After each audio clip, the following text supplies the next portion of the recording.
السلام علیکم۔ Daily update کے ساتھ میں آپ کی خدمت میں حاضر ہوں۔ جیسا کہ انتخابات میں دھاندلی اور بے ضابطگیوں کے لیے رائج حربے کون سے ہیں؟ پاکستان کے صوبہ پنجاب کی 20 صوبائی نشستوں پر ضمنی انتخابات یوں قریب آ رہا ہے۔ دونوں بڑی سیاسی جماعتیں ان انتخابات میں فیصلہ کن برتری کے لیے سرتوڑ کوششیں کر رہی ہیں۔ ایسے میں انتخابات میں دھاندلی کے الزامات اور شور بھی سنائی دے رہا ہے۔ پاکستان میں منعقد ہونے والے چند ایک انتخابات کو چھوڑ کر کسی بھی الیکشن کو دھاندلی سے مکمل پاک قرار نہیں دیا جا سکا اور ہر انتخاب میں ہارنے والی جماعت نے جیتنے والے پر دھاندلی کا الزام لگایا ہے۔ ماضی میں میڈیا اور موبائل کیمروں کی عدم موجودگی میں ووٹ ڈالنے کے عمل پر اثر انداز ہونا کافی آسان ہوتا تھا۔ جدید ٹیکنالوجی کے آنے کے بعد پولنگ ڈے پر جعلی ووٹ ڈلوانا اور گڑبڑ کرنا اب کچھ مشکل ہے، لیکن ماہرین کے مطابق اب بھی انتخابات پر اثر انداز ہونے کے کئی جدید اور قدیم طریقے ہیں۔ اپنے نمائندوں کے ذریعے انتخابات کی نگرانی کرنے والی سماجی تنظیم پیٹرن ڈیولپمنٹ آرگنائزیشن نے حال ہی میں ایک رپورٹ جاری کی ہے، جس کے مطابق اس وقت پاکستان میں انتخابی دھاندلی اور ووٹنگ پر اثر انداز ہونے کے کل 163 طریقے رائج ہیں۔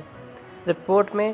بتایا گیا ہے کہ ان 163 طریقوں میں سے 26 طریقے انتخابی عمل کے دوران اپنائے جاتے ہیں، جبکہ 75 طریقے پولنگ ڈے پر اور 51 پولنگ سے پہلے اور 11 پولنگ کے بعد استعمال کیے جاتے ہیں، اور تمام آزمودہ طریقوں میں طاقت یا پیسے کا استعمال کیا جاتا ہے۔ رپورٹ کے مطابق کئی مواقع پر دیکھا گیا ہے کہ انتخابات میں دھاندلی کا عمل چیف الیکشن کمشنر اور اراکین کی تعیناتی سے ہی شروع ہو جاتا ہے۔ انتخابی نتائج مرضی کے مطابق حاصل کرنے والی قوتیں اپنے من پسند افراد کو ان عہدوں پر تعینات کرنے میں کامیابی حاصل کر لیتی ہیں۔ ان کے ساتھ ہی نگران حکومتوں کی تعیناتی بھی انتخابی عمل پر اثر انداز ہونے کی راہ ہموار کرتی ہے۔ پیٹرن کی رپورٹ نے انتخابات پر اثر انداز ہونے کے کچھ دائمی طریقوں کی نشاندہی کی ہے، جن میں عام ضلعی اور دوسرے عہدوں پر افسران کی تعیناتی اور ترقی، مقامی سطح پر کچھ گروہوں کے سربراہان کو ترقیاتی فنڈز اور انتظامی کمیٹیوں کی نمائندگی کے ذریعے فائدہ پہنچانا، جھوٹی خبریں، سروے پھیلانا، قوانین میں ترمیم کروانا، حلقہ بندیوں میں مرضی کی ترمیم کروانا، مساویانہ بنیادوں پر ووٹ ڈالنے کا حق نہ دینا، ووٹ منتقل کر دینا، ووٹ گنتی کے وقت بجلی بند کروا کر ووٹوں میں رد و بدل کرنا شامل ہے۔ رپورٹ میں انتخابات سے پہلے کے 60 سے 90 روز کے اندر دھاندلی یا انتخابی عمل پر اثر انداز ہونے کے 51 طریقوں کی نشاندہی کی گئی ہے، جن میں مرضی کے انتخابی عملے کی تعیناتی، ضلعی افسران کے تبادلے، لوڈ شیڈنگ کے شیڈول میں تبدیلیاں، مرضی کے جج کی تعیناتی، مقدمات کا اندراج اور اخراج، قرضوں کی معافی اور یوٹیلٹی بلوں کی ادائیگی، پولنگ اسٹیشنز مخصوص ووٹروں سے دور بنانا، پولنگ کے طریقے میں غیر اعلانیہ تبدیلیاں، مخالف امیدواروں کو مشکوک طریقوں اور غیر سنجیدہ وجوہات کی بنا پر نااہل کروانا، ایک ہی گھرانے کے ووٹرز کے ووٹوں کو مختلف پولنگ اسٹیشن پر تقسیم کر دینا، پولنگ ایسے دن پر کروانا جب ایک مخصوص جماعت کو فائدہ ہو، کمزور امیدواروں کو مقبول جماعت یا امیدوار سے ملتے جلتے انتخابی نشان الاٹ کر دینا، مخالف ووٹرز کی شناختی کارڈ چھین لینا یا پیسوں کے عوض انتخابی عمل کے خاتمے تک تحویل میں لے لینا، ووٹ خرید لینا، ملازمین اور ماتحتوں کو کسی ایک جماعت کی حمایت پر مجبور کرنا، پولنگ اسٹاف کی خاطر مدارت اور میزبانی کے ذریعے ہمدردیاں حاصل کرنا، کھانا اور اشیاء ضروریہ کی مفت تقسیم، مخالف جماعت کے کارکنوں اور پولنگ ایجنٹس کو خرید لینا شامل ہے۔ پولنگ ڈے کے دن ہونے والی دھاندلی کے طریقوں میں سیکیورٹی ناکافی ہونا، دھاندلی کے مرتکب افراد کے خلاف کارروائی نہ کرنا یا اس میں تاخیر کرنا، پولنگ ایجنٹس کو پولنگ کے عمل سے باہر رکھنا یا دور بٹھانا یا تاخیر سے پولنگ کے کیمرے میں داخلے کی اجازت دینا، ایک وقت میں بہت سے لوگوں کو پولنگ والے کمرے میں گھسا کر جعلی ووٹ ڈالنا، ٹرن آؤٹ کم کرنے کے لیے تشدد کروانا، بیلٹ پیپر چوری کروانا، ووٹروں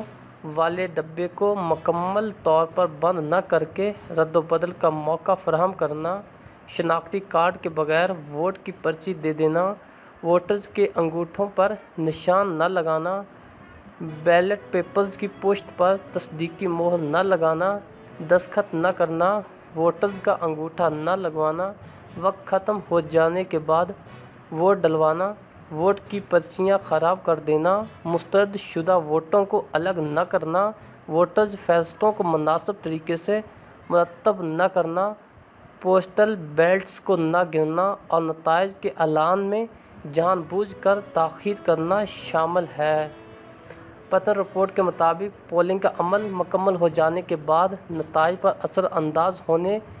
لیے اپنائے جانے والے طریقوں میں نتائج کے اعلان میں دانستہ تاخیر، انتخابی مواد کی مناسب جانچ پڑتال نہ کرنا، انتخابی خلاف ورزیوں پر جانبدارانہ کارروائیاں،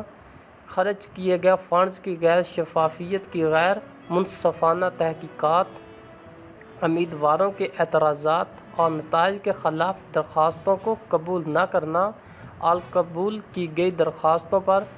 فیصلوں میں تاخیر شامل ہے۔ اس رپورٹ کے بارے میں بات کرتے ہوئے سرور باری، جو پتن کے کوآرڈینیٹر اور خود بھی ایک تجربہ کار الیکشن آبزرور ہیں، نے اردو نیوز کو بتایا کہ جہاں کہیں بھی تمام امیدواروں کو انتخاب لڑنے یا انتخابی مہم چلانے یا ووٹرز تک رسائی حاصل کرنے کے یکساں مواقع نہیں ملتے، وہاں الیکشن جائز اور غیر